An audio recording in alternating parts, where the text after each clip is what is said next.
I've been a long-haul trucker for almost 15 years now, and let me tell you, I've seen some weird stuff.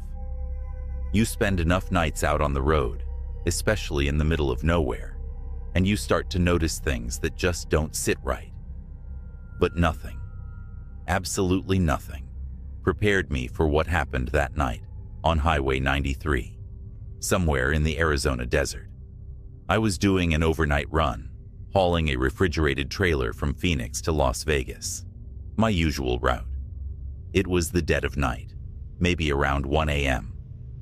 The highway was empty, just me, the stars, and the endless black stretch of road.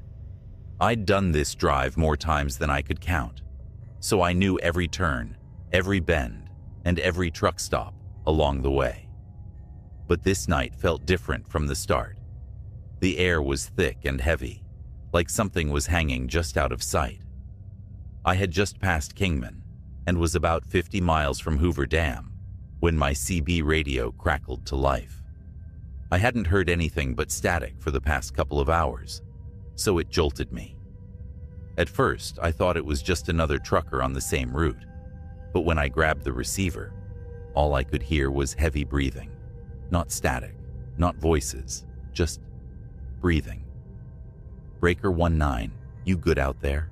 I asked, my voice sounding smaller than I intended. The breathing stopped. Then, through the crackle of the old radio, I heard it. A faint voice, almost a whisper, saying, "Don't stop. Whatever you do, don't stop." Chills shot down my spine. I looked at my dashboard, at the time, 1:13 a.m., and shrugged it off. Probably some drunk playing games. I'd seen it before, especially on this stretch of road. Desert towns have their fair share of weirdos. I turned off the CB and focused on the drive. The night was darker than usual, the moon barely giving off any light, and the desert around me seemed unnaturally quiet. Not even the wind stirred. After a while, I noticed something strange in my side mirror, a faint pair of headlights far behind me. That wasn't odd on its own, but they were closing in fast, way too fast. I kept my eyes on the road, but kept glancing back every few seconds. The lights got closer and closer, and soon they were right on my tail. It was an old, beat-up truck, like something out of the 60s. Rusty, with a single flickering headlight, and moving faster than it should have been able to. "Idiot," I muttered under my breath. I tapped my brakes lightly, hoping the driver would get the message and back off.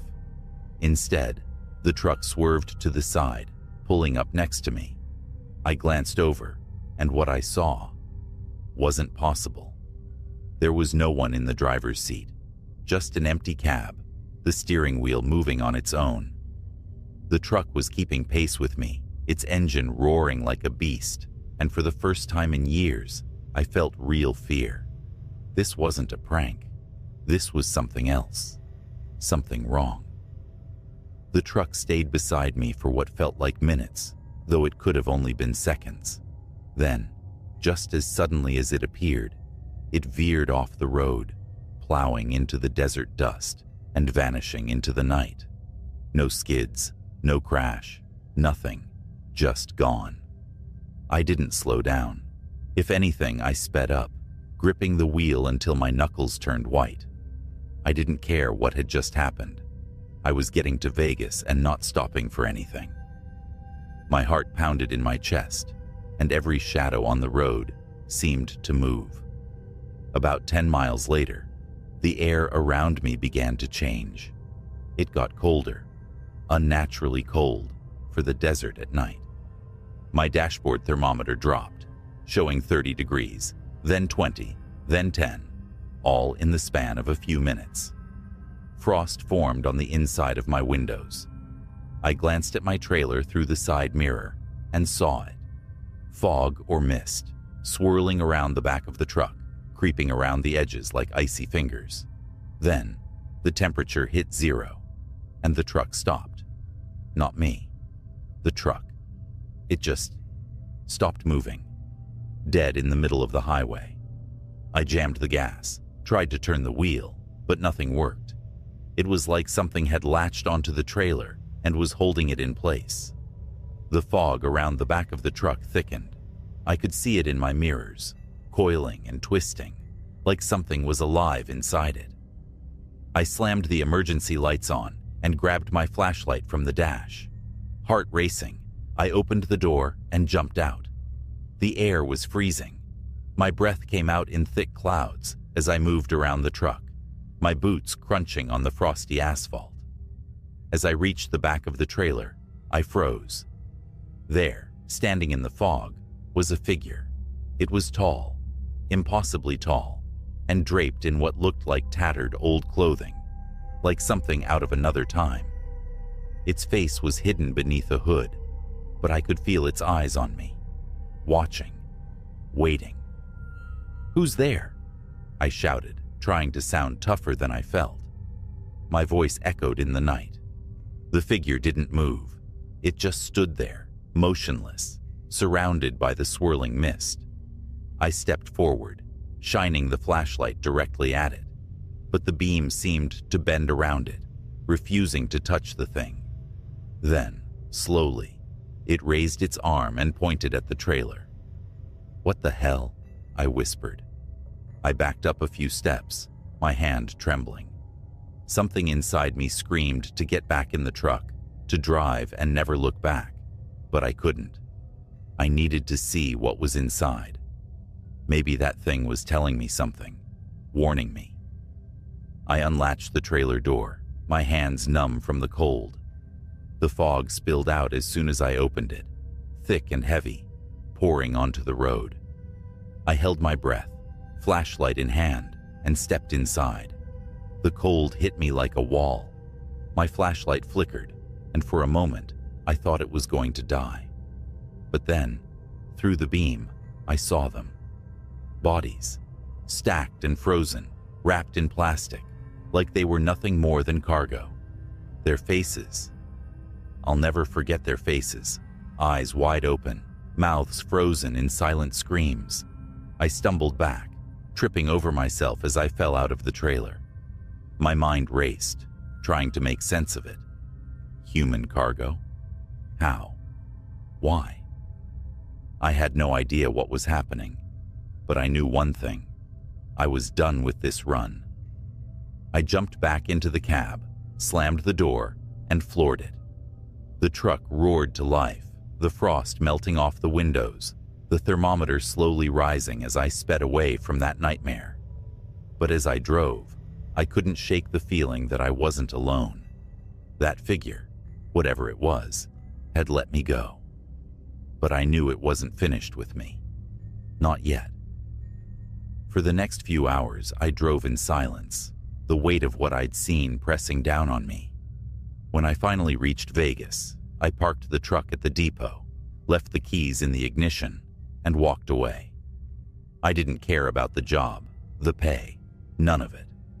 I never hauled another load after that, and I never told anyone what happened, until now. But sometimes, late at night, when the desert wind howls outside my window, I swear I can still hear that whisper through the static. Don't stop.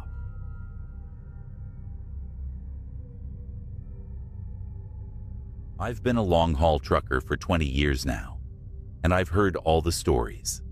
Haunted highways, phantom hitchhikers, trucks that vanish into thin air. But I never gave much stock to ghost tales. Figured they were just the product of too much time on the road and not enough sleep. At least, that's what I thought until last year, when I found myself on a stretch of road that made me question everything. It was late November, and I was hauling a load of lumber from Oregon down to New Mexico. It was one of those runs that stretch across multiple nights, and this was the second night of the trip. I was on a lonely stretch of Highway 491, known locally as the Devil's Highway, somewhere in the desert of New Mexico. No cars in sight, just the wide-open blackness of the desert and the hum of my engine. The clock on the dash read 2:37 a.m. A strange time in my experience, neither late nor early, just a strange empty hour that seemed to exist in a world of its own. I hadn't seen another vehicle for hours, not even oncoming traffic, just me, the highway, and the cold, unblinking stars above. I remember feeling unnerved by how quiet it was. Usually there's some life out there, animals, insects, the occasional fellow trucker. But that night, it was as if the entire world had fallen asleep, except for me. That's when I saw her. At first, it was just a blur on the side of the road, illuminated by my headlights. I squinted and leaned forward, trying to make sense of what I was seeing. A person? Out here? At this hour? It didn't make sense. As I got closer, I could make out a figure. A woman, standing by the shoulder, facing the desert, her back to me. She was wearing a dress, a long, old-fashioned dress that looked like it was from another time. It fluttered slightly in the breeze, but otherwise, she was completely still. No movement, no attempt to flag me down, nothing. I instinctively slowed down, trying to get a better look. Is she lost? Does she need help? I thought. The last thing any driver wants is to leave someone stranded in the middle of nowhere, especially at night. But as I rolled by, something stopped me from pulling over. Maybe it was the way she stood, like she didn't care if I saw her or not. Or maybe it was something deeper, something instinctual, a gut feeling that told me not to stop. I kept driving. For a few minutes, I told myself I'd made the right decision. After all, who the hell wears a dress like that, in the middle of the desert, at 3 a.m? It didn't make any sense. But the further I drove, the more that sense of unease grew. What if she really needed help? What if she was in trouble? About 5 miles down the road, I made a decision. Against my better judgment, I decided to turn around and check on her. I could at least offer her a ride to the nearest town. The highway was so empty that making a U-turn wasn't difficult. I swung the rig around, the headlights cutting through the desert night, and headed back toward the spot where I'd seen her. I drove for what felt like longer than I should have. The road was straight, and I had a clear memory of the spot.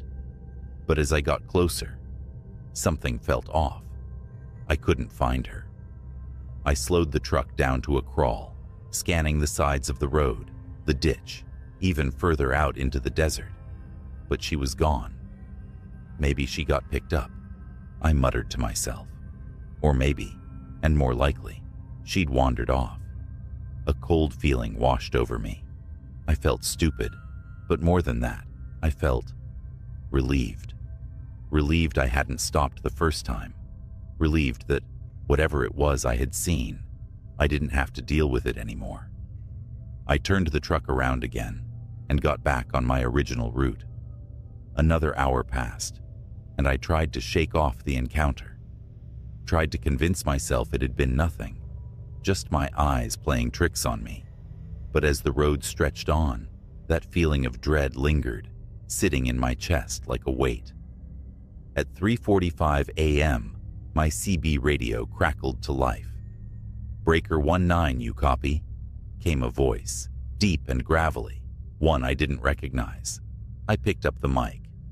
"Yeah, I copy. What's your 20?" I asked, trying to sound casual. "Just passing mile marker 173. You out here all alone tonight?" Mile marker 173. That was about where I'd seen the woman. My stomach tightened. I looked at the dash and realized I'd just passed mile marker 175. Whoever this was, they were close. 10-4, I replied. "You see anything strange out here?" There was a long pause, long enough that I wondered if they'd lost their signal. Then the voice came back, quieter this time. "You saw her, didn't you?" I felt a chill crawl up my spine. "Saw who?" I asked, trying to play dumb. "The woman, standing on the side of the road, She's been out here for a long time." I didn't respond. I didn't know what to say. The voice on the other end chuckled, a low, humorless sound. "Just don't let her in. Whatever you do, don't stop for her." The radio clicked off, leaving only static. I stared at the CB for a long moment, my mind racing. I'd never believed in ghosts or anything like that. But this felt wrong. And whoever that was on the radio, they knew. They knew exactly what I'd seen. I tried to shake it off, focusing on the road ahead, the empty miles that stretched before me. But my heart was pounding in my chest, and I couldn't get the voice out of my head. Don't let her in. I didn't want to admit it, but I was scared. Every shadow on the side of the road looked like her. Every flicker of movement in the distance made my pulse race. I kept glancing at my mirrors, half expecting to see something in the back of the trailer. The darkness seemed to press in around me, suffocating. Then, just as I was starting to calm down, I saw her again. This time, she was standing in the middle of the road, facing me.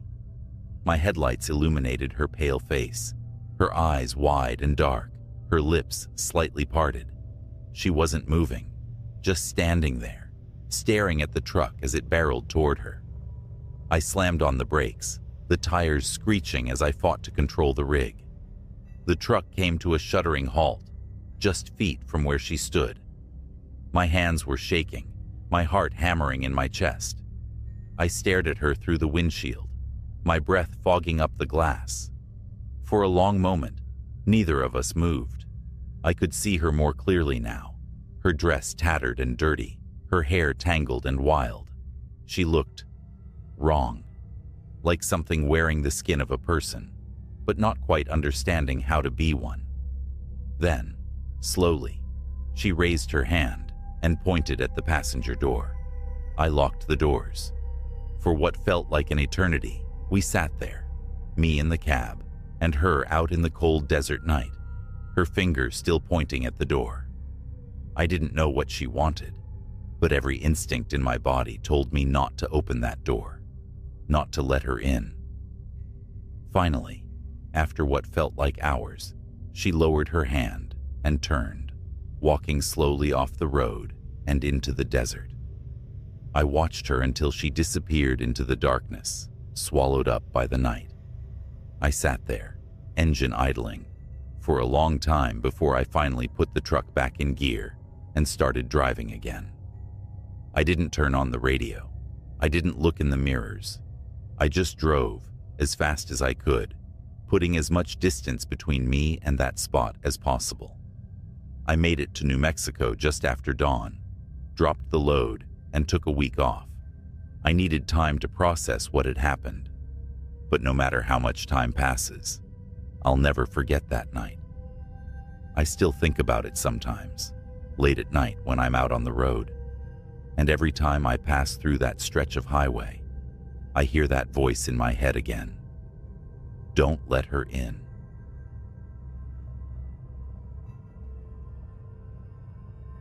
I've been a trucker for most of my life, and if there's one thing I know, it's that the road can do strange things to a man. I've heard every tall tale, ghost story, and bit of highway folklore that floats through the truck stops. Most of them are just that, stories. But every now and then, something sticks with you, a story that gets under your skin, because it's not just another tale, it's real. I didn't believe that until last winter, when I found out for myself. It was late December, just a few days before Christmas, and I was on my usual long-haul route from Denver to Salt Lake City. I had a trailer full of goods that needed to get to a warehouse before the holiday rush. The roads were slick with ice, and the snow was coming down harder than I'd seen in years. The weather report warned about a major storm blowing in, but I had deadlines to meet and a delivery to make. Plus, I figured I'd be able to outrun the worst of it. I was wrong. About halfway through the drive, the storm really picked up. The snow came down in sheets, and the wind howled like a living thing. I could barely see more than a few feet in front of me, and I knew I'd have to pull over. I wasn't about to risk jackknifing on the ice, not with the load I was carrying. The CB chatter had gone silent. Most of the other drivers had already bunkered down for the night. But I'd gotten a late start and needed to make up time. I was kicking myself for it now, but there wasn't much I could do. I remembered seeing a sign for a rest stop a few miles back, so I figured I'd stop there and wait for the storm to pass. It didn't take long before I saw the faded sign up ahead, the letters barely visible through the snow. Crescent Ridge Rest Stop, 1 mile. I'd never heard of the place, but I was desperate, and it was better than getting stranded in the middle of the highway. When I pulled into the lot, the place looked deserted. Not surprising given the weather, but something about it felt off. The lot was mostly covered in snow, with only a few tire tracks leading in and out. The building itself was an old, squat structure with flickering lights above the entrance, casting long, eerie shadows on the ground. The whole place had a forgotten, worn-down feel to it, like it hadn't seen much use in years. I parked my rig and turned off the engine, letting the silence settle around me. Outside, the wind howled, rattling the truck, and I could hear the faint creak of the rest stop's old sign swinging in the gusts. I wrapped my coat tighter around myself and checked my phone. No signal. Of course. The storm must have knocked out the towers, or maybe this area was just too remote for decent reception. I leaned back in my seat and closed my eyes, figuring I'd wait it out for a few hours. But sleep didn't come. There was a nagging feeling in the back of my mind, a sense that something wasn't right. It wasn't just the storm or the isolation. It was the rest stop itself. I'd been to a lot of places like this, run-down pit stops in the middle of nowhere. But this one felt different. Too quiet. Too empty. After about an hour, I decided to stretch my legs and check out the building. Maybe grab a coffee or use the bathroom. The storm wasn't letting up, and I figured it'd be a while before I could hit the road again. I grabbed my flashlight and stepped out into the cold, the snow crunching under my boots. The wind cut through me like a knife, making me shiver despite my heavy coat. The building loomed ahead, its windows dark and covered in a layer of frost. I trudged through the snow and pushed open the door, the bell above it jingling weakly as I stepped inside. The interior was dimly lit, the fluorescent lights flickering overhead. The place was bigger than I'd expected, with a small convenience store on one side and a row of restrooms on the other. There was a vending machine near the entrance and a few wooden benches scattered around, but no one was in sight. Not a single person. I walked over to the counter, expecting to find someone behind it, but the place was completely deserted. No cashier, no workers, nothing. Just silence. A layer of dust covered the counter, and the magazines on the rack by the door looked like they hadn't been touched in years. "Hello?" I called out, my voice echoing through the empty space. No answer. I glanced around, feeling the hairs on the back of my neck stand up. Something about the place felt wrong. I couldn't put my finger on it, but it was like the air was thick with something I couldn't see, a presence that lingered just out of sight. I decided to head for the bathroom, figuring I might as well make use of the stop before heading back to the truck. As I walked down the narrow hallway toward the restrooms, I thought I heard something. A faint whispering sound, like someone talking just under their breath. I stopped and listened, but the sound vanished as quickly as it had come. The men's room door creaked as I pushed it open, the hinges groaning like they hadn't been used in years. The room was cold, colder than it should have been, and my breath came out in visible puffs of steam. The mirror above the sink was cracked, and the stalls were all closed. I did my business quickly, not wanting to linger any longer than I had to. As I washed my hands, I caught a glimpse of something in the mirror behind me, a flash of movement, just for a split second. I spun around, my heart pounding, but the bathroom was empty. Just the closed stalls and the steady drip of water from a leaking faucet. I rushed out of there, my mind racing. I wasn't the kind of guy to scare easily, but something about this place was getting under my skin. I decided I'd head back to the truck and wait out the storm there. Whatever was going on inside that building, I wanted no part of it. As I stepped back into the main area, the flickering lights overhead cast strange, distorted shadows across the floor. I was halfway to the door when I saw it. A figure standing by the vending machine, just barely visible in the corner of my eye. I froze, my heart hammering in my chest. The figure was tall and thin, draped in what looked like an old weathered coat. Its face was obscured by the shadows, but I could see the outline of its head, tilted slightly, as if watching me. The air around me seemed to grow colder, the silence more oppressive. I didn't move.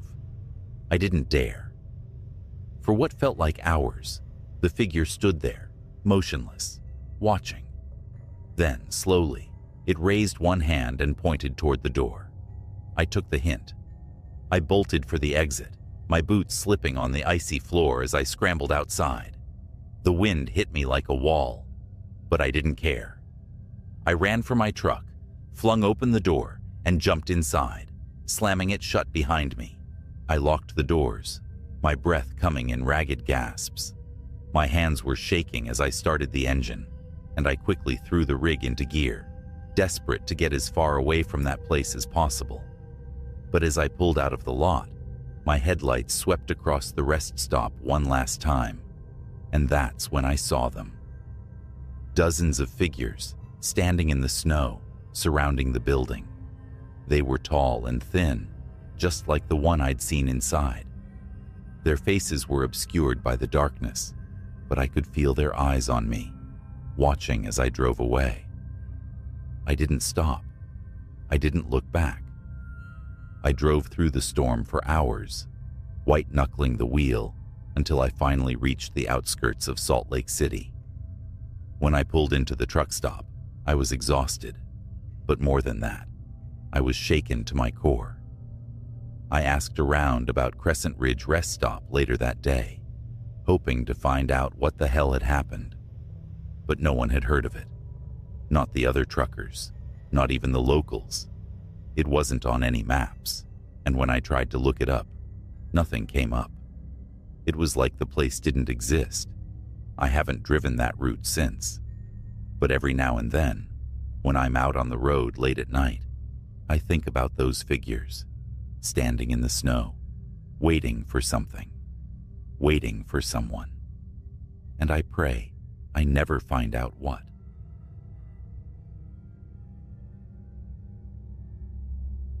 I've been a truck driver for over 2 decades now, seen every corner of this country, from the deserts of Arizona to the frozen highways of Montana. And after all these years, I've learned one thing about the road. It never forgets.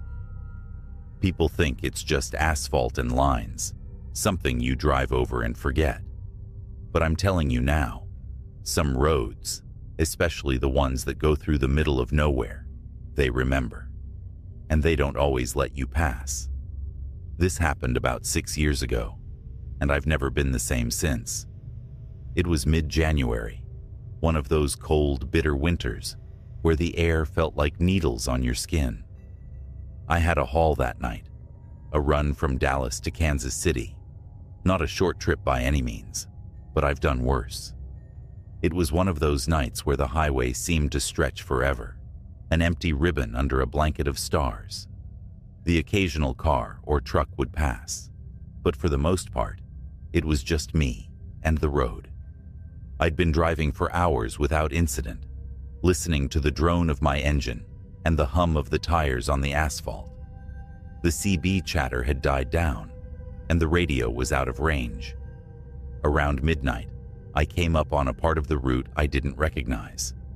I'd been driving that way for years, but there was something unfamiliar about the stretch. No signs, no mile markers, no exits. At first, I thought it was just the darkness playing tricks on me. The highway had been rerouted a couple of years back, so maybe I was just in an unfamiliar section. Still, the farther I drove, the more unsettling it became. The snow started falling in thick, heavy flakes, covering the road in a slick layer of ice. I slowed down, squinting to see through the wipers, and then I saw it. A mile marker up ahead, standing tall on the side of the road. As I got closer, I noticed something strange. It didn't look right. It was rusted, weather-beaten, like it had been abandoned years ago. But more than that, the number was wrong. Mile 0. That didn't make sense. I was nowhere near the start of the highway, and I'd passed a marker a few miles back. Mile 0 should have been over 100 miles away. I slowed the truck even more, trying to make sense of it. My GPS was acting up, frozen on a single screen with the map gone blank. I felt a chill run down my spine. Not from the cold. Something was off. The snow was falling harder now, coming down in sheets that obscured everything beyond a few feet ahead. The road stretched into the void, and I had no idea where I was.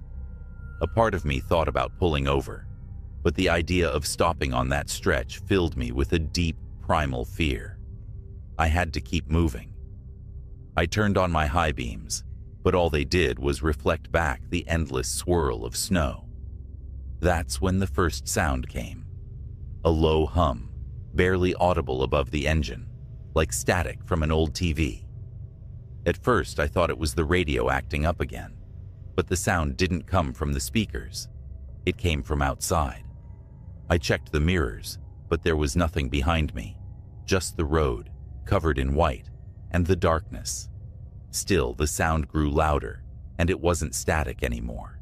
It was a voice.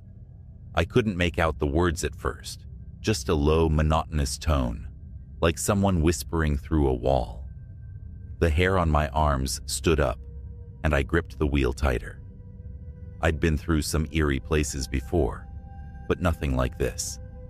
I pushed down on the gas a little harder, wanting to get the hell out of there, but the snow was too thick, and I had to be careful not to skid. Then, out of the corner of my eye, I saw movement. Just a flicker at first, something darting across the road, too fast to get a good look. My heart skipped a beat, and I braked hard, bringing the rig to a crawl. Whatever it wasn't human. It couldn't be.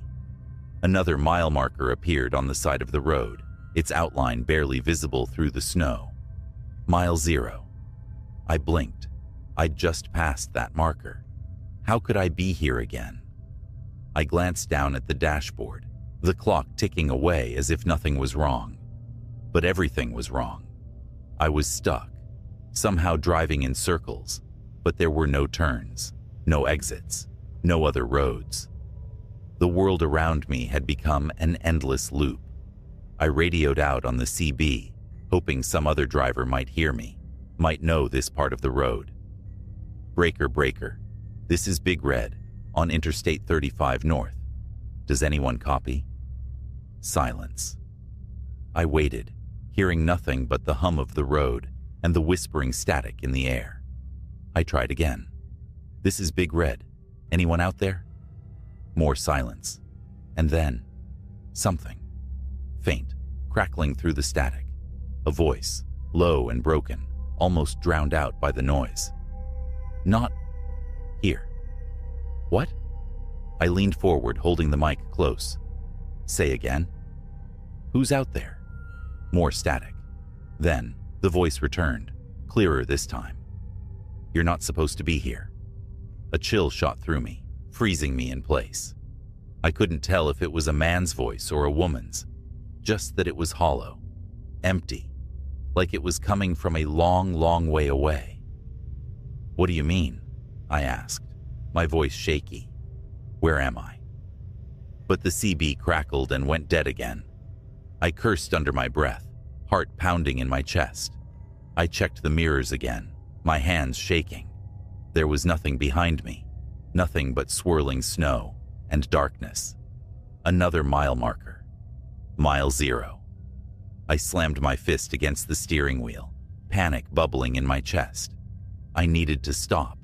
I needed to get my bearings, figure out where the hell I was. I slowed the truck, easing it to the side of the road. The snow crunched under the tires as I brought it to a stop. My hands were trembling, my breath coming in shallow bursts. The whispering outside the truck grew louder. Not just one voice now, but many, overlapping, blending together in an incomprehensible murmur. It surrounded the truck, pressing in on me from all sides. I reached for the door handle, thinking maybe I could step outside, clear my head, but something in me screamed not to. I didn't know what was out there, but it wasn't good. I sat there, frozen in place, listening to the voices grow louder. And then, something knocked on the window. I jumped, my heart slamming against my ribcage. It was soft, almost like a tap, but in the silence, it was deafening. I didn't dare look. My eyes stayed glued to the dashboard, my breath coming in rapid, shallow bursts. Another knock, this time more insistent. I forced myself to look, slowly turning my head toward the driver's side window. There was a face, pale, gaunt, pressed up against the glass. The eyes were hollow, empty sockets staring back at me, black as night. The mouth was open, moving, whispering something I couldn't hear. I screamed.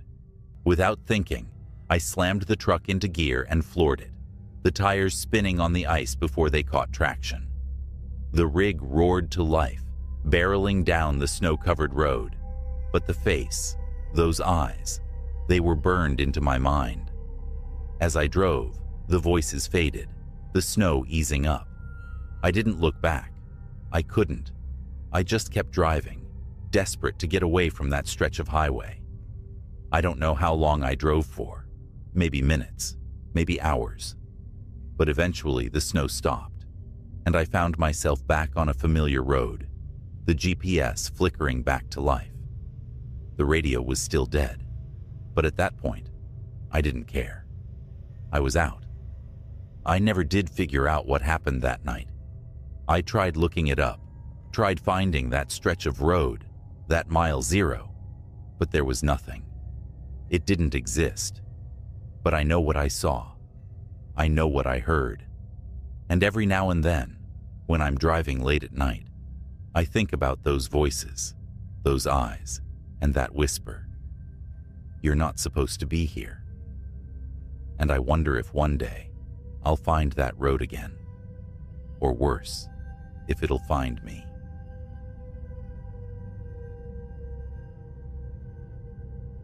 I've been a trucker for nearly 20 years, seen every inch of America's highways, from sun-baked deserts to snow-covered passes. There's a certain peace in driving long hauls through the night, the hum of the tires on the pavement, the glow of distant headlights in the rearview mirror. But there's also a certain loneliness, a kind of isolation that comes with the miles. Sometimes the road gets into your head, and sometimes it brings things out of it. This story still haunts me. I don't tell it often, but tonight, as I sit here in my rig, waiting for another haul to start, I can't shake the feeling that something's watching me. I don't know why, but it's like I can hear that same sound again, the one from all those years ago. Maybe telling it will help me finally put it behind me, though I doubt it. It was mid-July, hotter than hell, when I was heading down a stretch of Interstate 90 between Montana and Washington. A late-night haul, nothing too special, hauling steel pipes from a job site back to a depot, the kind of load that doesn't require much thinking, just a steady hand on the wheel and an eye on the gauges. I'd been on the road for hours, cutting through the endless Montana landscape. The sun had gone down a while back, leaving nothing but darkness and the distant silhouettes of mountains against the starry sky. The road was empty. Not another truck or car in sight for miles. Just me, the rig, and the highway stretching out ahead, endless and unforgiving. It was somewhere around 2 a.m. when I first saw the lights. Faint at first, flickering in my side mirror. At first, I thought it was just another driver finally catching up, maybe a car or another truck. But as the lights got closer, I realized something was off. The headlights weren't normal. They flickered and pulsed, like they were struggling to stay lit, like they were barely holding on. I checked my mirrors again, trying to get a better look. The lights were still there, but I couldn't make out what kind of vehicle it was. Just two orbs of light, glowing dimly in the darkness, slowly gaining on me. I shifted in my seat, suddenly uncomfortable. I couldn't explain it, but something about those lights was wrong. I turned the radio on, hoping for some static, a voice, anything to distract me. But there was nothing but dead air. The same went for the CB. Total silence. Not a peep from any other truckers on the road. The lights grew closer. I tightened my grip on the wheel, watching them in the mirror. They were too high off the ground to be a car, but too dim and flickery to be another truck. I felt my heart start to race, my mind struggling to find a reasonable explanation. Maybe it was an old rig with busted lights. Maybe it was some guy with faulty electrical work. But the longer I stared, the less sense it made. And then the lights disappeared. I blinked, rubbing my eyes, thinking I must have just zoned out. But no, they were gone. 1 second, they were behind me, gaining ground, and then they vanished into the night. I slowed down, squinting into the darkness behind me, trying to spot any movement, any sign of the vehicle that had been tailing me.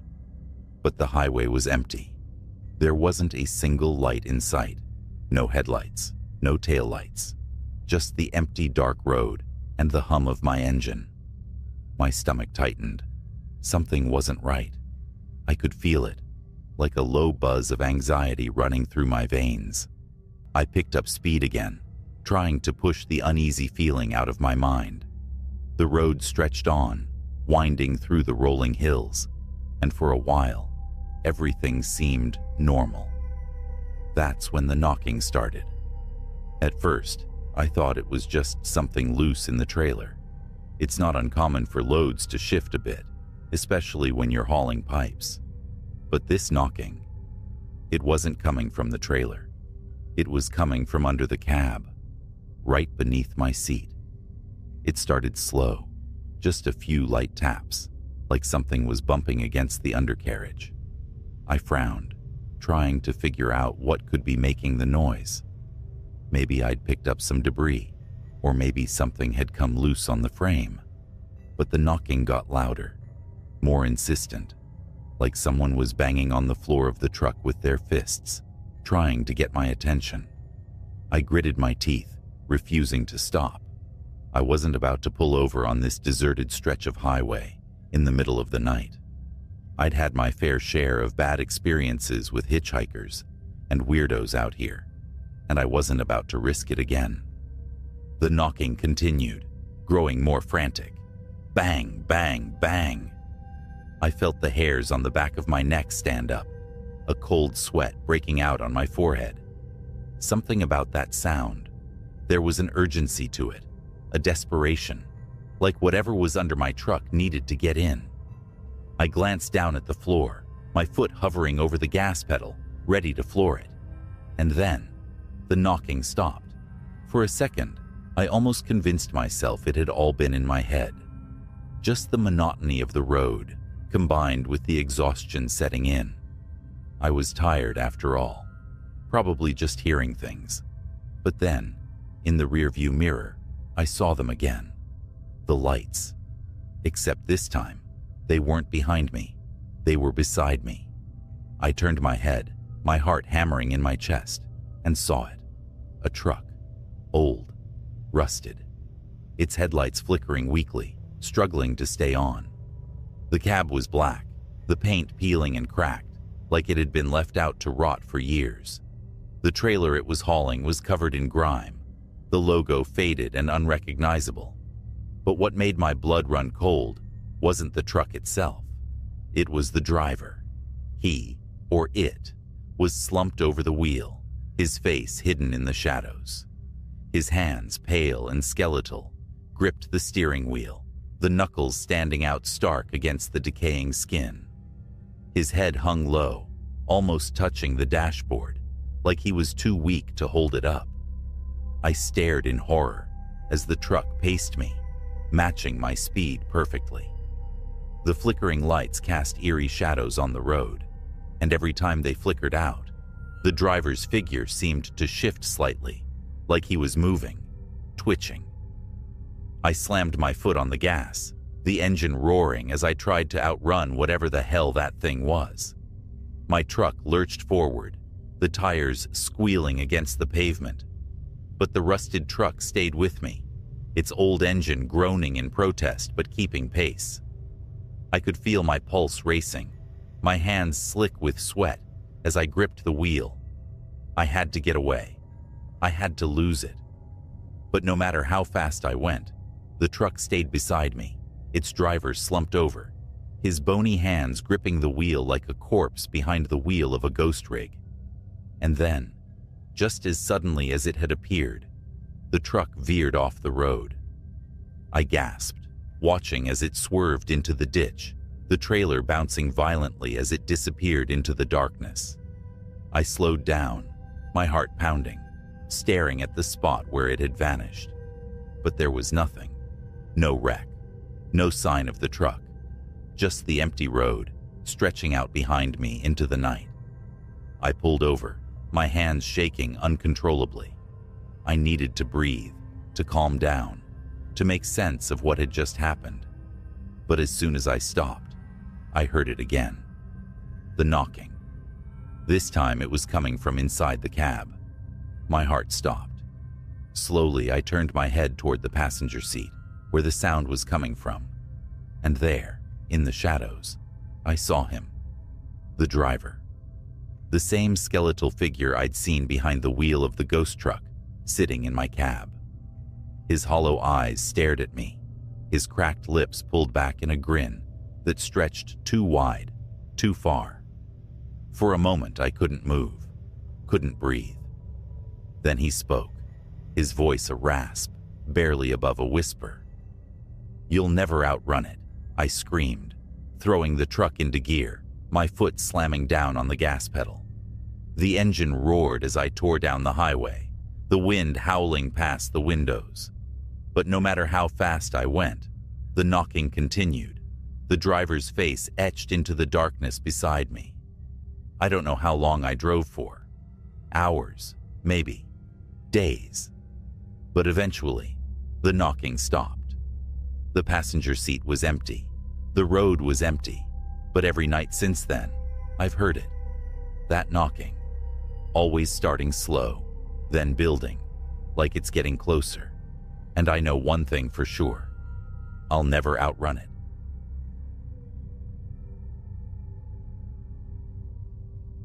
I've been a long-haul trucker for over 15 years. And there's one thing I've learned from driving through countless nights in the middle of nowhere. The road has a way of playing tricks on you. It can make you see things, hear things.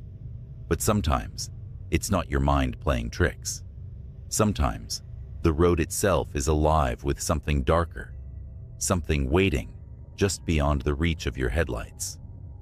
The night I'm about to tell you about still makes my skin crawl. I've tried to bury it, tried to forget, but some things just stick with you, no matter how deep you push them down. It was about 6 years ago, somewhere in New Mexico, out on a lonely stretch of Highway 285.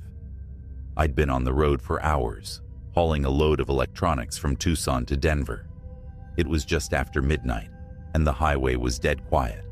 No cars, no lights, just my rig and the open desert. The moon was full that night, casting an eerie glow over the landscape. It was beautiful in a desolate kind of way. The vast stretches of desert seemed to go on forever, and the mountains in the distance looked like shadows, barely there at all. I'd been listening to the radio to keep myself awake, but as the miles ticked by, the stations started cutting out, one by one, until I was left with nothing but static. That's when the CB radio crackled to life. The voice was faint, barely above a whisper, like someone was calling out from far away. "Breaker, breaker, anyone out there?" I picked up the mic, half expecting it to be another trucker just as bored as I was. "This is Red Fox. I copy. Who's out there?" There was a long pause, the static buzzing in my ear. Then, the voice came through again, clearer this time, but cold, distant. "Do you see it?" "See what?" I asked, frowning. "Who is this?" The line went dead. I stared at the radio for a few seconds, trying to figure out what the hell had just happened. Maybe it was some prankster, messing with me to pass the time. But something about the voice didn't sit right. It wasn't just cold, it was hollow, like it had come from somewhere far away. Too far away. I shrugged it off and kept driving. The highway was as empty as ever, just a long, straight shot through the desert. I was making good time, and I figured I'd pull over at a truck stop about 50 miles up the road to grab some coffee and stretch my legs. That's when I saw it. Up ahead, in the distance, there was something in the road. At first, I thought it was a shadow, maybe from a tree or a sign. But as I got closer, I realized it was a truck, a semi, just like mine, parked on the shoulder with its hazards blinking. I slowed down, thinking maybe the driver needed help. It wasn't unusual to see a breakdown out here in the middle of nowhere. But as I pulled up beside the rig, something didn't feel right. The truck was old, way older than anything you'd see on the road these days. The paint was chipped and faded, and the trailer looked like it hadn't been touched in decades, covered in rust and grime. I stopped my rig and rolled down the window, calling out, "Hey, you need a hand?" No answer. The cab was dark, and I couldn't see anyone inside. I grabbed my flashlight and climbed out of the truck, feeling the dry desert air hit me like a wall. The night was still, too still, like the entire world was holding its breath. I walked up to the other truck, shining my light into the cab. It was empty. No driver, no nothing. Just an old rotting seat and a dashboard covered in dust. The keys were still in the ignition, but the engine was off. That's when I noticed the smell. It hit me like a punch to the gut. A sickly, rotting stench, like something had died and been left to bake in the sun for days. I gagged and backed away, my hand covering my nose. The smell was coming from the trailer. Against my better judgment, I walked around to the back of the truck, shining my light on the rusted door. Something was wrong. Very wrong. The smell was stronger here, so thick I could taste it in the back of my throat. I hesitated, my hand hovering over the door latch. "Don't open it," a voice in the back of my head whispered. "Just get back in your truck and drive." But I didn't listen. I couldn't. With a shaky hand, I grabbed the latch and yanked it open. The door creaked, rust flaking off as it swung wide. The inside of the trailer was empty. At first, I thought I was seeing things. There was nothing inside. No cargo, no crates, nothing. Just an empty, dark space. But that smell, it was overwhelming now, like the air itself was rotten. I shined my flashlight into the trailer, trying to make sense of it. And that's when I saw them. At the far end of the trailer, huddled in the darkness, were people. At least, I think they were people. Their skin was pale, almost translucent, stretched tight over their bones like they hadn't eaten in weeks. Their eyes were wide, unblinking, and their mouths were twisted into silent screams. They didn't move. They just stared at me, their hollow eyes following the beam of my flashlight. I stumbled back, my heart pounding in my chest. I slammed the door shut and ran back to my truck, not daring to look back. My hands were shaking as I fumbled for the keys, jamming them into the ignition. The engine roared to life, and I floored it, tearing down the highway as fast as I could. But as I sped away, I glanced in the rearview mirror, and my blood ran cold. The truck was gone. It had vanished, like it had never been there at all. I didn't stop driving until I reached the truck stop, nearly an hour later. I pulled into the parking lot, my hands still trembling as I cut the engine. I sat there for a long time, trying to catch my breath, trying to make sense of what I'd just seen. But no matter how hard I tried, I couldn't shake the image of those hollow eyes, staring at me from the darkness of that trailer. I thought that was the end of it, just some weird, unexplained nightmare that I could eventually chalk up to exhaustion, or maybe even hallucination. But it wasn't over, not by a long shot. A few weeks later, I got another haul assignment, this time out of El Paso, heading east into Texas. It was another late-night run, and I was doing my best to stay awake, the hum of the engine, the only sound keeping me company. The night was clear, no sign of any trouble, and I was making good time. But then, the CB crackled again. That same voice, hollow, cold. "Do you see it?" I froze, my heart pounding in my chest. I grabbed the mic, my hands slick with sweat. "Who is this? What do you want?" There was a long pause. Then, the voice came through again, softer this time. "It's coming." Before I could respond, the radio went dead again, leaving nothing but static in its wake. I stared at the CB, my mind racing. I didn't know what to do, didn't know what to think. Was this some kind of sick joke, or was something really out there, waiting for me? I didn't have to wait long for an answer. About 20 miles down the road, I saw the lights again, flickering in the distance, just like before. Two dim, pulsing orbs, growing closer with each passing second. I gripped the wheel tight, my knuckles white. I knew what was coming, but no matter how fast I drove, no matter how hard I pushed my rig, those lights kept getting closer. And then, just like before, they disappeared. I didn't stop. I didn't pull over. I just kept driving, the fear gnawing at my insides like a rat in a cage. I drove for hours, my eyes darting to the rearview mirror, waiting for those lights to reappear. But they never did. When I finally pulled into the depot, the sun was just starting to rise.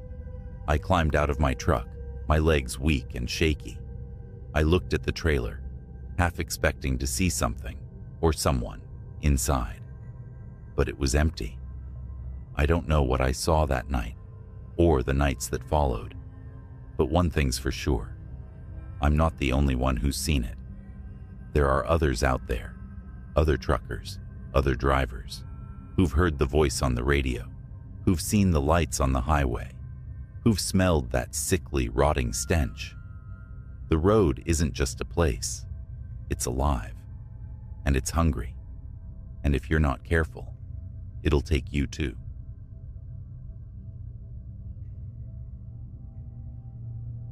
I've been a trucker long enough to know the road can get to you. Hours of solitude, surrounded by nothing but the hum of the engine and the endless stretch of asphalt. But there's something about the highways at night that feels different, like they hold secrets no one should discover. What happened to me on one of those dark nights is something I've never been able to forget, no matter how hard I try. It was a job like any other. I was hauling a load of lumber from Kansas City to a construction site in Oregon. The trip was long, but I was used to it. I liked night drives, fewer people, less traffic, just me and the road. That particular stretch was familiar to me. I'd driven it dozens of times, enough to know where all the rest stops were and which diners stayed open late. So when my dispatcher radioed in with an unexpected change to the route, I wasn't too concerned. "Got a detour for you," he said, his voice crackling through the CB. "Highway 84's closed due to a wreck. Take the old 74 north. It's longer, but it'll get you there." The old 74. I'd heard stories about that road. It was notorious among truckers, mostly for being long, winding, and desolate. But I didn't think much of it at the time. A road's a road, right? I pulled off the interstate and found myself on the old 74, the pavement narrower, the markings faded. It wasn't in great shape, cracks and potholes everywhere. But the load I was carrying wasn't time-sensitive. I figured I'd make up for it with an overnight drive. Little did I know that decision would be the biggest mistake of my life. As the night crept on, the road stretched ahead like a ribbon of black, with nothing but desert on either side. The moon hung low, casting long shadows over the barren landscape. My headlights cut through the darkness, illuminating only the stretch of road directly ahead. For miles, I didn't see another car, not even a set of taillights. It felt like I was driving into the abyss, the highway swallowing me whole. About 3 hours in, something strange happened. I glanced at the clock on my dashboard, expecting it to read 1 a.m., but instead, it blinked, showing a random series of numbers: 3.87, 25.63. I figured it was just a glitch. After all, my rig wasn't new, and electronics can be finicky out in the middle of nowhere. But when the radio cut out at the same moment, I started to feel a knot form in my stomach. Complete silence in the cab, except for the rumble of the engine. I tried switching stations, but all I got was static. At that point, I started to notice something else. The road, which had been straight for miles, began to twist and turn in unnatural ways. The sharpness of the curves didn't match the terrain. It was as if the highway was deliberately winding itself tighter, like a snake coiling around me. I slowed down, gripping the steering wheel tighter, trying to shake the creeping unease settling in my chest. That's when I saw something in the distance. A figure. At first, it was just a small, dark shape far ahead, on the shoulder of the road, barely illuminated by my headlights.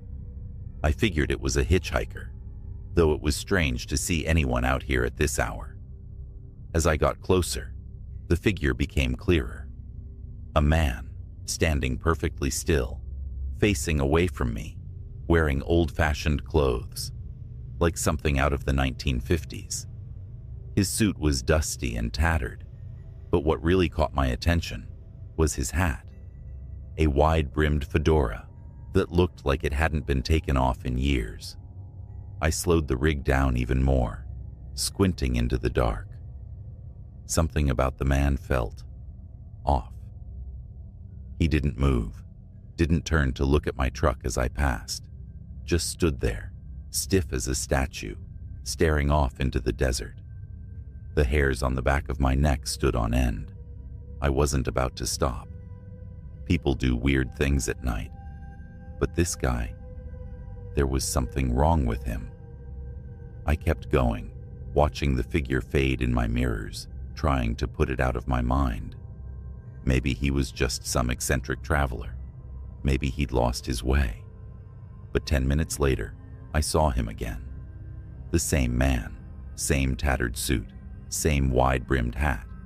Only this time, he was closer to the road. I hit the brakes, my tires screeching against the cracked pavement. There was no way he could have gotten ahead of me, not without a car. But there he was, standing just off the shoulder, facing the same direction, unmoving. This time, I didn't just drive by. I wanted to get a better look, to confirm that I wasn't losing my mind. I pulled the truck over and grabbed my flashlight, stepping out into the cool desert air. The man didn't react. He stood as still as ever, the wind barely tugging at his clothes. I took a few cautious steps forward, shining the beam of my light onto him. His back was to me, but his clothes, they were covered in dust and something else, something dark and wet that clung to the fabric. My heart pounded in my chest, but I forced myself to get closer. "Hey," I called out, my voice breaking the dead silence of the night. "You all right?" No response, not a flinch, not a movement. I was about 20 feet away now, close enough to notice that the air around him felt colder, unnaturally so for the desert. I felt that knot in my stomach tighten. I took another step forward, and then he turned. It was slow, deliberate, like every bone in his body had to be forced into motion. When his face came into view, I froze. His skin was pale, too pale, like it had never seen the sun. His eyes were sunken, hollow. But it was his smile that sent a jolt of terror through me. His lips were pulled back into a wide, unnatural grin, revealing teeth that were too sharp, too white. And his eyes, they were completely black, like the void had swallowed his soul. I backed away, stumbling over my own feet, my heart hammering in my chest. The man didn't move toward me. He just smiled, that sickening smile, staring into me, like he could see through my skin, see my fear. I fumbled for the door of my rig, throwing myself inside and slamming it shut, my hands shaking as I jammed the key into the ignition. I floored it, tires kicking up dust as I sped down the highway, the figure shrinking in the rearview mirror. But that smile, it stayed with me, burned into my mind. For the next hour, I didn't see a single soul. The road was empty again, as if the man had never existed. But my dashboard clock still wasn't working. The radio still filled with static, and every time I blinked, I saw his face, his black eyes, staring back at me. I kept my eyes glued to the road, unwilling to look anywhere else, half expecting to see him standing in the middle of the highway the next time I rounded a curve. I passed a mile marker, or at least I thought I did. But when I glanced at it, there were no numbers, just a tall, weathered post with faded symbols that didn't make sense. Then, out of nowhere, the rig's headlights flickered, just once, but it was enough to make my blood run cold. The darkness beyond my truck felt thicker, like it was pressing in, hungry. And that's when I saw the lights. At first, I thought they were headlights from another vehicle. Relief washed over me. Maybe another trucker, maybe someone who could tell me I wasn't losing my mind. But as the lights drew closer, I realized something was terribly wrong. They weren't on the road. They were in the sky. Two glowing orbs hovering above the desert, following the road's path, moving too smoothly, too silently. I gripped the wheel tighter, my foot pressing down harder on the gas. The lights kept pace with me, gliding effortlessly over the landscape, getting closer and closer. I tried to convince myself it was just some kind of military aircraft, maybe drones, something explainable. But deep down, I knew that wasn't true. Then, without warning, the lights shot forward, crossing the road right in front of me. My truck lurched as I swerved, barely avoiding a collision. I skidded to a stop, the engine growling as I fought to regain control. The lights hovered in front of me for a moment, illuminating the desert around them. Then, as quickly as they appeared, they blinked out, leaving me in total darkness.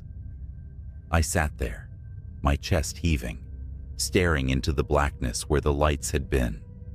My heart was racing, my hands still shaking on the wheel. I didn't dare turn off the engine. I didn't want to be stranded here. Not in this place. Not on this road. With a deep breath, I put the rig back in gear and started moving again, slower this time. The silence was suffocating. Every creak, every rattle of the truck felt amplified. My mind was racing, trying to make sense of what I'd just seen, trying to rationalize the impossible. That's when the radio crackled back to life. But it wasn't music, or even static. It was a voice. His voice. "See you soon." That was all. 2 words dripping with malice. And then, nothing. Just silence. I drove the rest of the way in a fog, barely aware of the road, barely aware of the miles slipping by. When I finally saw the lights of the nearest town, I felt like I'd been holding my breath for hours. I pulled into the first gas station I saw and parked the rig, my body trembling as I climbed out. The attendant gave me a strange look, but I didn't care. I just needed to be around people, to hear voices, to see life. But even now, years later, I can't shake the feeling that it's not over. That man, those lights, they're still out there, waiting, watching. And one day, I know, they'll find me again.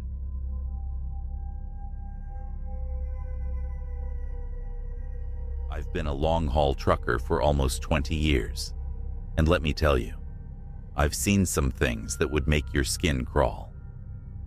Night after night, I drive through desolate highways, past ghost towns and abandoned rest stops, and some nights feel different than others.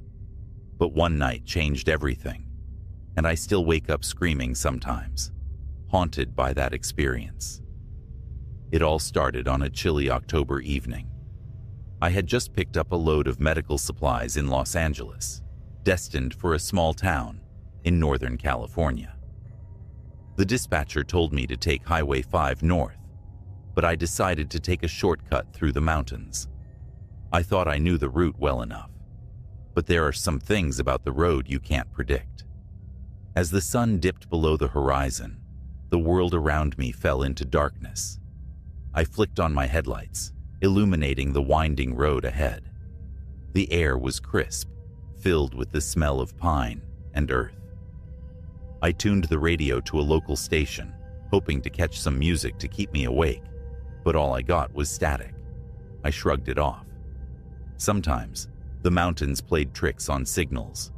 About an hour in, I noticed something strange. A pair of headlights appeared behind me, following closely. I glanced in my mirror and saw a dark pickup truck tailing me, its lights bright and unyielding. I tried to shake it off, speeding up, but the truck stayed right behind me. My heart raced as paranoia crept in. Who was this guy? Was he trying to intimidate me? After several tense minutes, the truck swerved suddenly, darting past me on a sharp curve. I barely had time to react as it cut in front of my rig. I hit the brakes, feeling the tires skid on the asphalt. I thought for sure I was going to crash, but somehow I regained control. As the pickup truck sped away, I could see the driver, a woman, her hair blowing wildly in the wind, face obscured by shadows. Shaken, I took a deep breath and continued driving, trying to focus on the road ahead. But something felt off. The air was thick with an oppressive silence, as if the forest was holding its breath, waiting. The sense of being watched wrapped around me like a cold blanket. Not long after, I spotted a flickering light in the distance. A gas station. I hoped so. I could use a break and maybe some coffee to shake off the tension. As I got closer, the sign read, "Open 24 hours." Relief washed over me. I pulled into the lot and turned off the engine, the sudden silence almost deafening after the roar of the highway. The station was old and run down, with peeling paint and flickering lights. The fluorescent bulb overhead buzzed like a swarm of angry bees. I stepped inside, and the bell above the door jingled softly. The air was stale, filled with the smell of old coffee and something I couldn't quite place. Behind the counter stood a middle-aged man with a scruffy beard, wearing a stained apron. He looked up as I entered, his eyes narrowing suspiciously. "You're a long way from home, ain't ya?" he grunted. I chuckled nervously. "Yeah, just passing through." "You got coffee?" He nodded, pointing to a thermos sitting on the counter. I poured myself a cup, trying to shake off the unease I felt. "Any trouble on the road?" I asked casually, hoping to make conversation. He looked at me, his expression darkening. "You could say that. Strange things happen up in these mountains. Folks disappear, you know." My stomach sank. "What do you mean?" He leaned closer, his voice dropping to a whisper. "Not everyone who comes up here makes it back down. You ever hear about the phantom driver?" I shook my head, curious yet anxious. "They say he was a trucker just like you. Drove these mountains day and night, but one night, he never came back. Now, they say his spirit haunts the roads, looking for someone to take his place." I chuckled nervously, trying to dismiss the story, but the fear in his eyes made me uneasy. "Just a myth, right?" I said, trying to lighten the mood. He shrugged, a grim smile forming. "Maybe, but you wouldn't be the first to encounter him. Just keep your eyes open." I paid for the coffee and headed back to my truck, the man's words echoing in my mind. I started the engine, the rumble filling the quiet night. As I pulled back onto the highway, I felt a chill run down my spine. The road stretched out before me, winding through the trees like a serpent. I switched on the radio, hoping for some distraction, but the static returned, louder and more persistent. I gripped the wheel, trying to shake the feeling that I was being watched. Then, as I rounded a bend, I saw headlights in the distance. A truck? My heart quickened. I leaned forward, trying to get a better look. It was big, its lights blinding against the dark backdrop of trees. I felt a strange sense of relief. Maybe it was another trucker who could keep me company on the lonely road. As we approached each other, I realized something was wrong. The truck was old, like something from the past, rusted and battered. I glanced at the driver, but he was obscured by shadows. The headlights illuminated my rig, but I couldn't see his face. Just as we were about to pass, he veered off the road, disappearing into the trees with a screech of tires. I slammed on the brakes, skidding to a stop. My heart pounded in my chest as I stared into the darkness where the truck had vanished. What the hell was that about? My instincts told me to drive away, but something compelled me to get out. I grabbed my flashlight and stepped out of the cab, scanning the area. The woods were silent, too silent. I felt the weight of the darkness pressing in around me. "Hello?" I called, my voice echoing eerily against the trees. No response. I turned my flashlight toward the path where the truck had gone. Something glinted in the beam of light. I stepped closer and discovered it was a piece of metal, part of a bumper, rusted and dented. I picked it up, inspecting it closely, but it didn't match my truck. Then I heard it. A low rumble, like an engine idling in the distance. My heart skipped a beat. Was that the truck? I strained to listen, the sound growing louder. It was coming from deeper in the woods. "Hey!" I shouted, trying to sound brave. "Is anyone there?" The engine noise stopped abruptly. The sudden silence felt oppressive. I felt my heart racing again, and a primal instinct screamed at me to get back in my truck. I stumbled back to the cab, my hands shaking as I fumbled for the keys. I jumped inside and slammed the door shut, locking it. I took a few deep breaths, trying to calm my racing heart. But then, out of the corner of my eye, I saw something move in the trees, a shadow slipping through the darkness. Panic surged through me as I turned on the headlights, illuminating the woods. For a split second, I thought I saw a figure, a man standing among the trees, staring at me with those same hollow eyes I'd seen before. The figure raised an arm, pointing directly at me. My breath caught in my throat as I realized who it was: the phantom driver. I slammed the gear into drive and tore down the highway, my heart racing as the trees blurred past. The radio crackled back to life, the static morphing into a low, haunting melody. I gripped the wheel, fear pushing me forward. I glanced in the mirror, but the figure was gone, swallowed by the darkness. I didn't stop until I reached the next town, a small blinking sign that read, "Welcome to Pine Grove." I pulled into a diner, my heart still racing as I parked the truck and jumped out. I rushed inside, almost colliding with the waitress. "Are you okay?" she asked, concern etched on her face. I just saw something on the road," I gasped, trying to catch my breath. She raised an eyebrow, glancing out the window.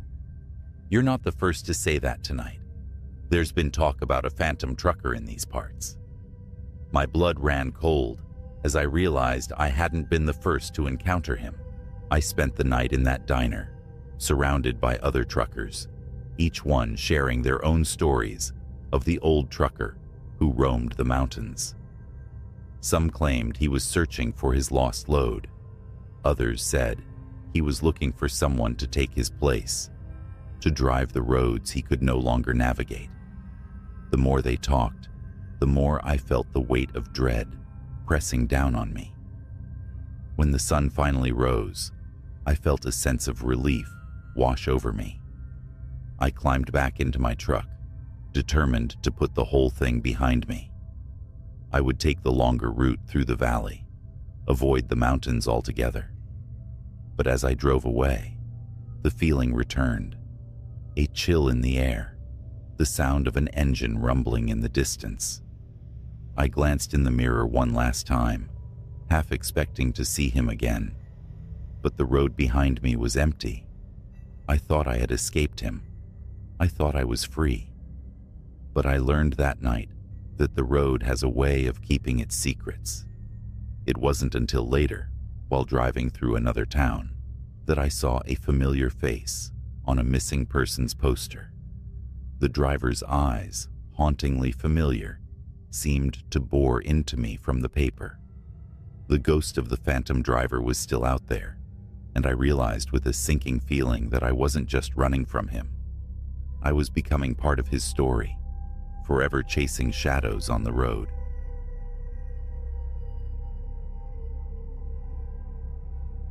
I've been a long-haul trucker for over 15 years, and let me tell you, the open road can be both a blessing and a curse. There's a freedom in it, sure, but there's also a darkness lurking just beyond the headlights. It was a chilly night in late November when I experienced something that still chills me to the bone. I was driving my usual route along Highway 40, a long stretch that cuts through some of the most desolate areas in the country. The air was crisp, and the moon hung low in the sky, casting an eerie glow on the asphalt. I had a heavy load of frozen goods bound for a small grocery chain in a remote town. As the hours ticked by, the fatigue began to set in, and the road stretched endlessly before me, like a ribbon of black, leading into darkness. Around midnight, I decided to take a quick break at a rest area. I parked my rig, stepped out, and stretched my legs. The night was silent, save for the distant rustle of leaves in the wind. As I stood there, I couldn't shake the feeling that I was being watched. Shaking it off, I went into the small restroom to freshen up. The fluorescent lights flickered overhead, adding to the unsettling atmosphere. When I came back outside, I noticed something odd. A faded old pickup truck was parked a few spaces down. The engine was running, but there was no one inside. I glanced around, and a shiver ran down my spine. It was one of those moments when your gut tells you something is off, but I pushed it aside. Climbing back into my cab, I turned on the radio to drown out the eerie silence. As I drove away, I couldn't help but look back at the pickup.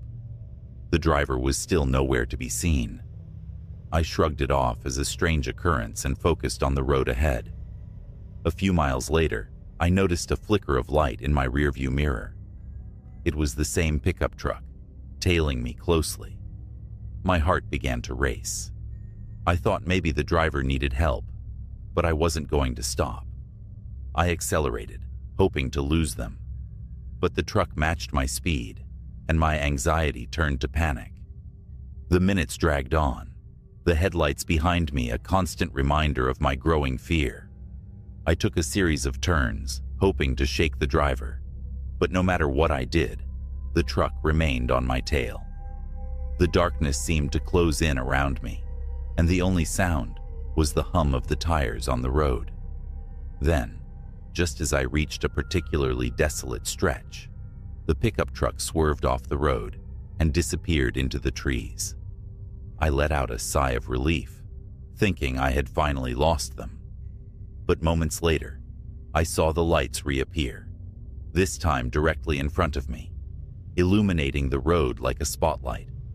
I slammed on the brakes, barely avoiding a collision. The truck had somehow come back onto the highway in front of me. My heart raced as I tried to process what was happening. How had they gotten ahead of me so quickly? Panic surged through me as the truck's headlights flickered ominously.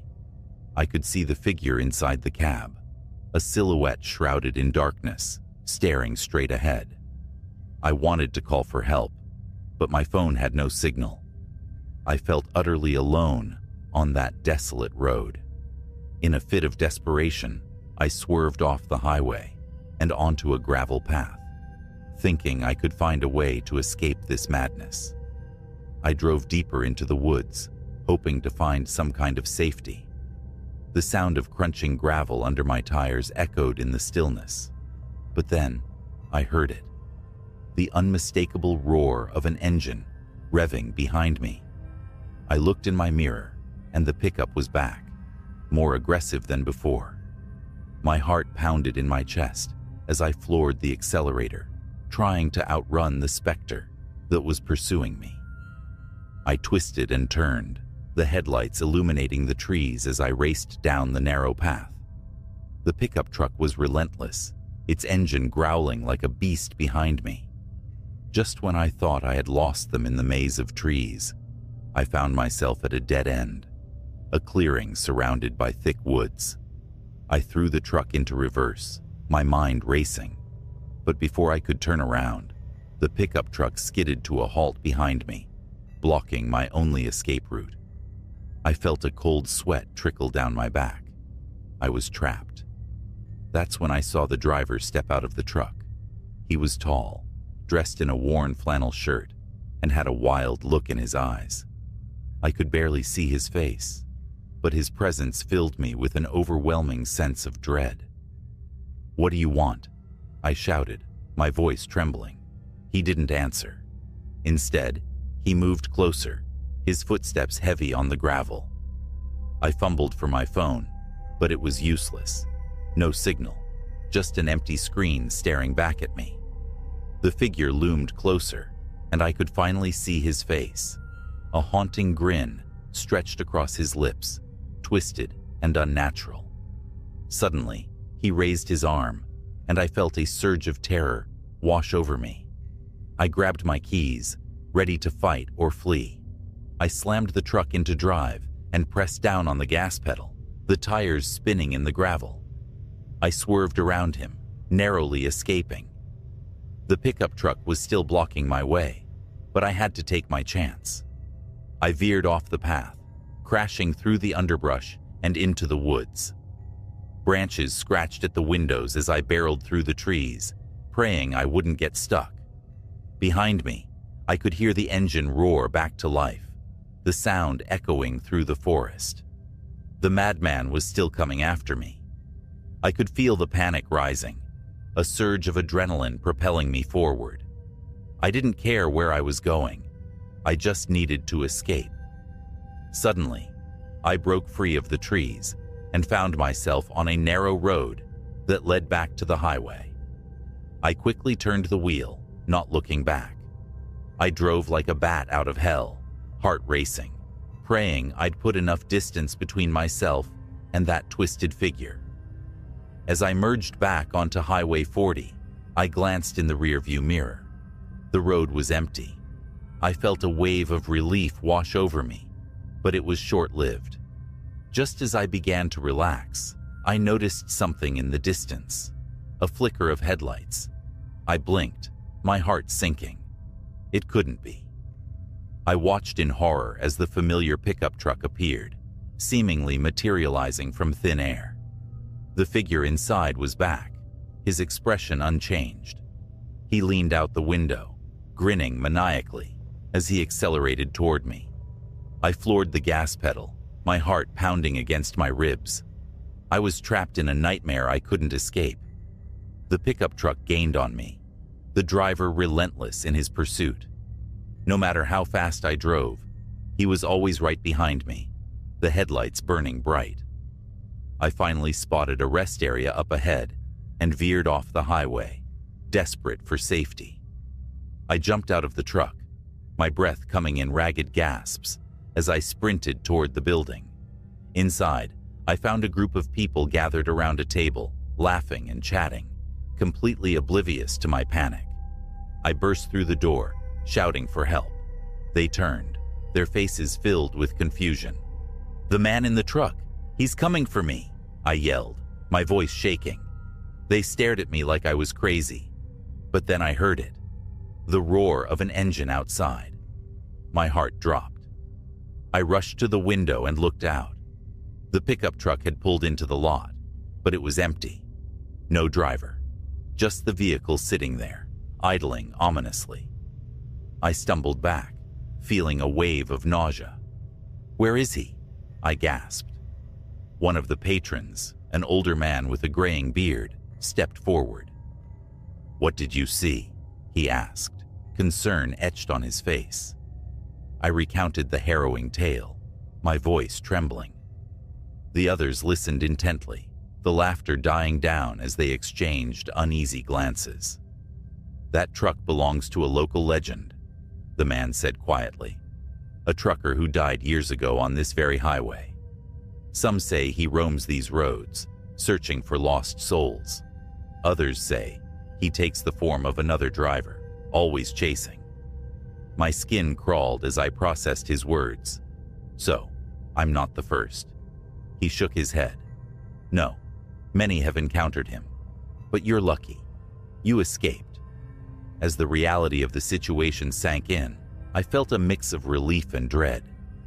I had outrun the nightmare for now, but the thought of the spirit still lurking on the roads sent chills down my spine. I spent the rest of the night in the diner, surrounded by people who had heard the stories, but had never experienced the terror firsthand. I shared my tale with them, and they listened, wide-eyed and enraptured. But deep down, I knew that my life as a trucker would never be the same. Every time I got behind the wheel, I could feel the ghost of the phantom driver watching me, waiting for the next chance to haunt the roads once more.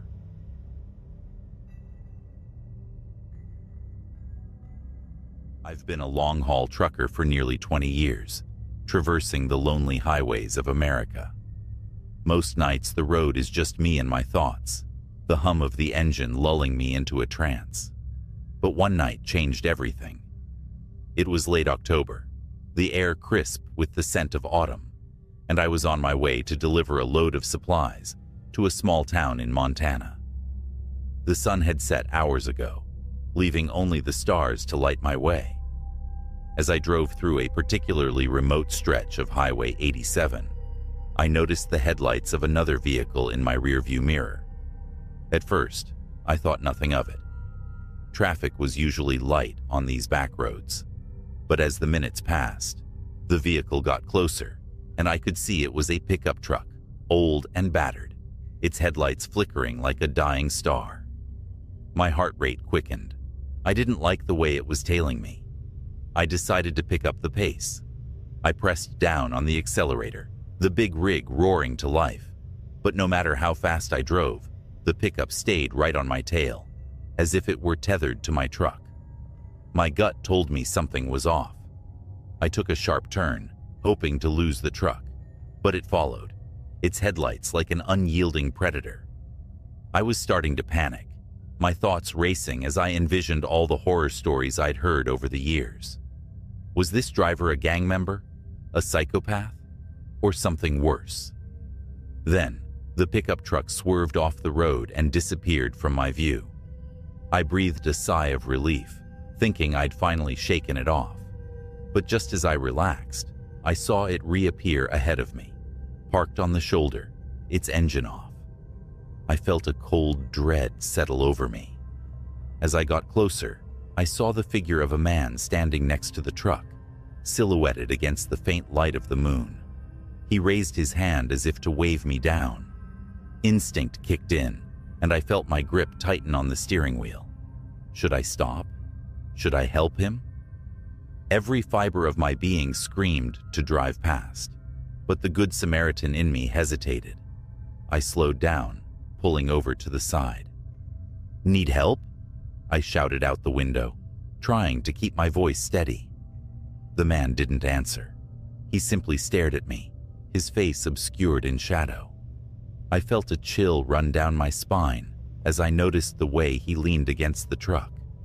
His posture was strange, too still. Something wasn't right.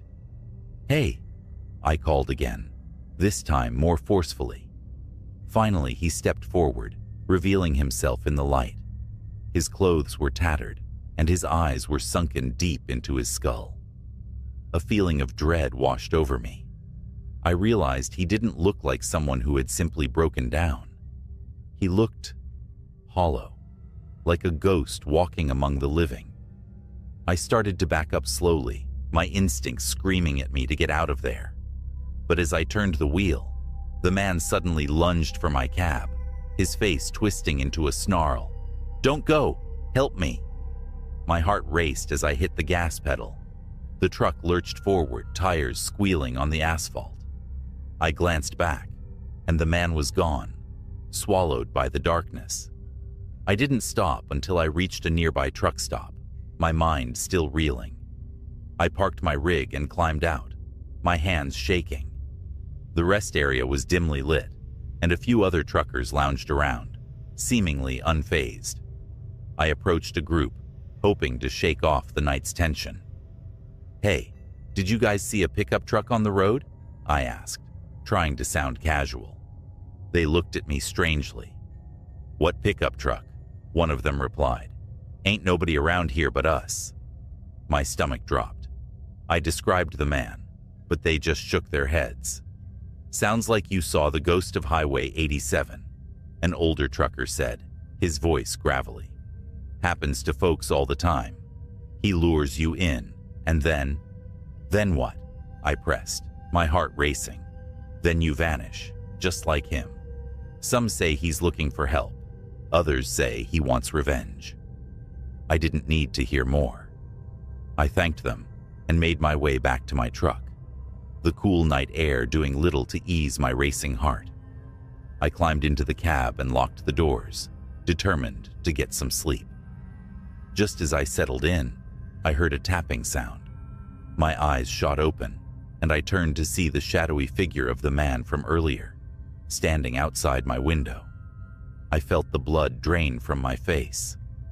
"Help me," he whispered, his voice a haunting echo.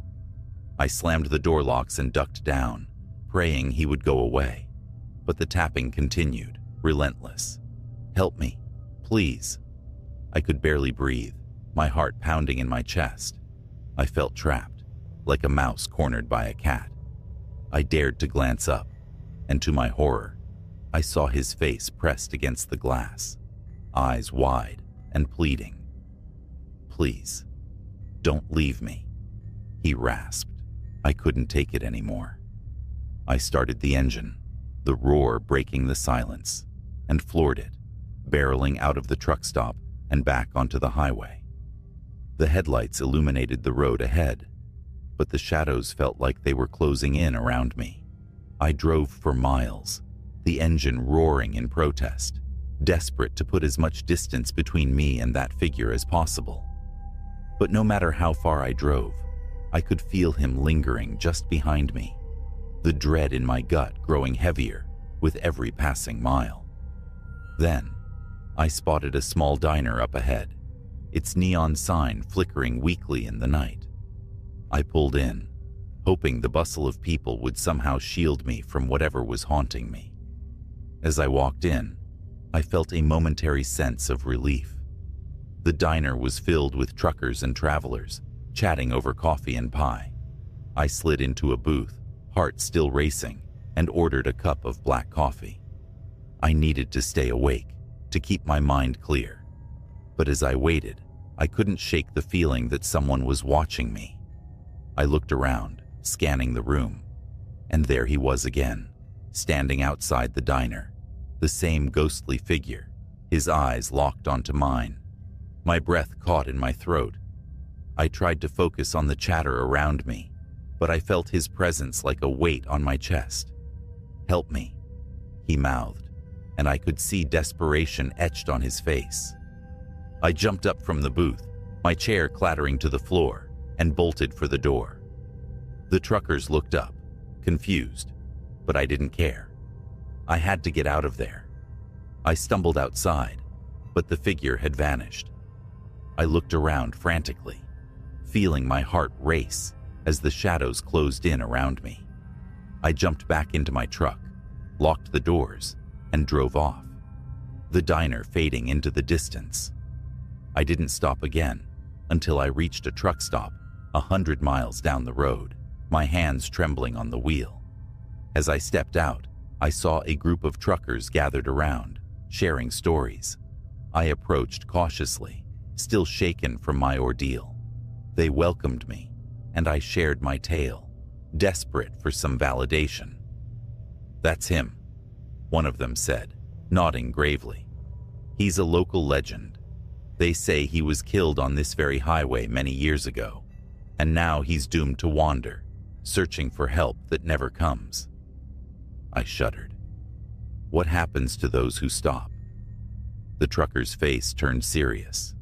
Nobody knows, but those who see him usually end up disappearing. You're lucky you got away. The words hung heavy in the air. I didn't sleep that night, my mind racing with thoughts of the man and what he might want. I finally decided to head back to the highway, determined to leave this nightmare behind. As I climbed back into my truck, I glanced in the rearview mirror one last time, and for a fleeting moment, I thought I saw him standing there, watching. I hit the road, the wheels turning beneath me, but I could feel his presence lingering just out of sight. From that day on, I became a different driver. I'd look over my shoulder more often, my heart racing whenever I saw headlights behind me. I would never forget that night, the figure who sought help, and the chilling realization that sometimes the road holds more than just asphalt and tires. Sometimes it harbors lost souls, forever wandering, searching for peace that may never come.